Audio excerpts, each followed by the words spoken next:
2017 இப்போ வரைக்கும் வந்து mass vaccination and birth control program பண்ணிட்டு இருக்கோம். இப்போ கொடைக்கானல் வந்து 8 years no human rabies cases because அவ்வளோ சர்வேலன்ஸ் அவ்வளோ ஃபாலோ அப் எல்லாம் பண்ணியிருக்கோம்.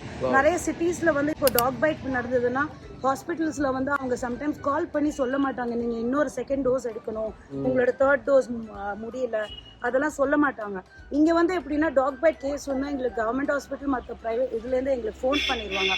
அந்த பைட் விக்டிமை வந்து நாங்கள் ஃபோன் பண்ணி ரிமைண்ட் பண்ணுவோம், நீங்கள் இன்னைக்கு வந்து வேக்சின் போடணும்னு. சப்போஸ் அவங்களால வர முடியலன்னா நாங்களே வண்டியில் போய் கூப்பிட்டு போய் ஹாஸ்பிட்டல் போய் வேக்சினேஷன் பண்ணுவோம். ஸோ அதனால வந்து நிறைய ரேபீஸ் கண்ட்ரோல்டாக இருக்குது. ஸோ ஹோப்ஃபுல்லி இந்த வருஷம் வந்து நாங்கள் கொடைக்கானலில் ரேபீஸ் கண்ட்ரோல்டாக, தமிழ்நாடுல இந்தியாவில் 2வது இடமா இது வந்து ரேபீஸ் கண்ட்ரோல்டாக இருக்க போகுது. So it's gonna be a huge milestone for KSPCA Kodaikanal. Kodaikanal மட்டும் இல்லை, ரேபீஸ் ஃப்ரீ இந்தியாவுக்கு இது ஒரு மாடல் டவுனாக இருக்கிறது. சூப்பர்.